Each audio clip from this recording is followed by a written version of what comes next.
Welcome back. Today's Air Force has about 2,100 empty pilot seats. The force has struggled to keep people in the cockpit for years. The Center for Strategic and International Studies shows aviation bonuses could be one key to getting pilots to stay in their jobs longer. Tobias Switzer is a military fellow at the Center for Strategic and International Studies, writing about this issue. He's an active duty officer in the Air Force. His views are his own and not those of the Defense Department or the Air Force. Tobias, welcome. Thanks for joining me. The former Vice Chief of the Air Force, General Wilson, told this program in 2017 about this problem. It's been going on longer than that. What has happened between 2017 and today? Well, great question. First, Francis, thanks for having me on. I really appreciate it.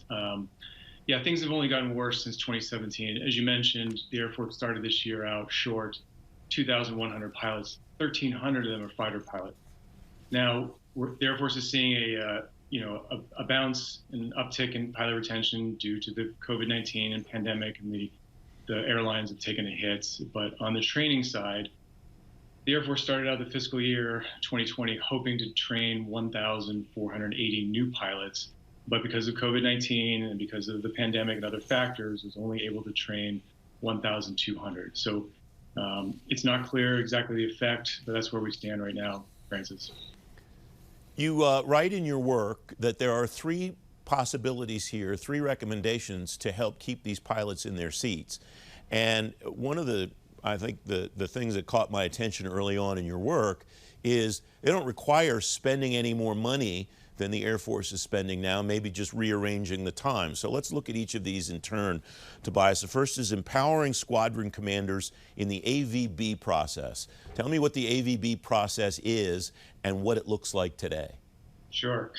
So the AVB is Aviation Bonus. It's a congressionally authorized program by which the military services can offer its aviators financial incentives to stay in for longer military careers. The Air Force currently offers it through an impersonal method, through a robo-email, mass email to all eligible pilots, putting the onus on them to fill out all the paperwork and take all the necessary steps to fill out the contract. That's a very impersonal way to ask for a long-term commitment from somebody. My recommendation is we need to center the aviation bonus process and the offer around the squadron commander and the pilot's relationship. Squadron commanders know their pilots and their families the best, and they're the ones who should be empowered to sit down, have a one-on-one intimate conversation with each and every pilot and talk about the implications for their families and their future in the Air Force.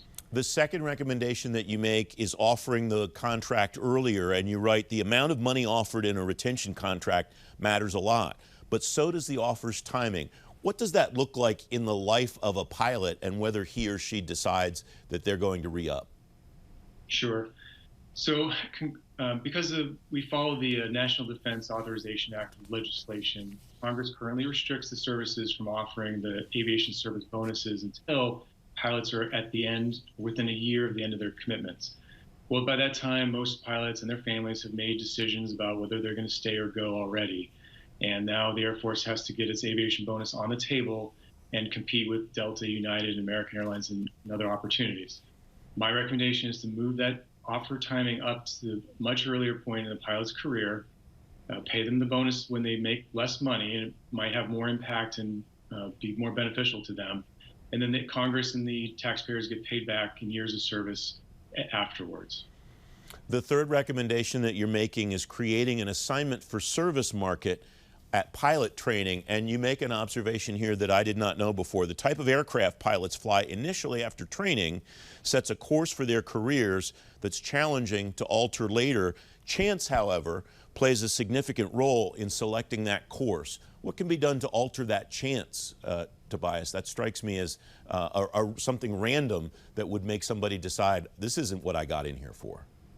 Sure. When Air Force student pilots sign up to go to pilot training, generally speaking, they don't know what they're going to fly or where they're going to fly. But every single one of us has, strong desires about our vision for ourselves in the Air Force.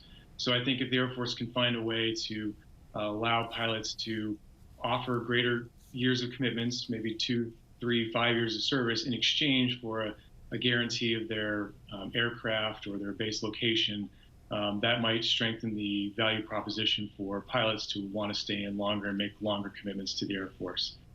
Is there something, just quickly, is there something that can be done to make that path alteration later in a pilot's career easier too? Right. I mean, everything's possible. It's just more challenging. So every F-16 pilot that decides midway through their career that they actually want to go fly C-17s and do something different, I mean, in theory, that's possible, but a pilot has to get retrained, and that's a lot of resources and time to do that. And the F-16 community is going to lose a future leader that they're going to need. And so it just becomes more challenging to offer career flexibility later on in a pilot's career. But if we can start them out on the right path and the path they really want to be on, I believe that it's going to increase their satisfaction and make them want to own their careers and stay in longer. Tobias, we have about 30 seconds left. Which of your recommendations does Congress have to do something about, and which can the Air Force implement on its own? Right. So the first and third one, the Air Force can implement on its own. It has its own power. The second one, changing the time of the aviation bonus, will require Congress to act and change some of the language in the NDAA. But I think it's a simple fix, and I think it will help all the services, not just the Air Force, but the Navy and the Marine Corps as well. Tobias Switzer, writing for the Center for Strategic and International Studies. His views are his own. Thank you very much for joining me. I appreciate it. Thank you so much. I appreciate it.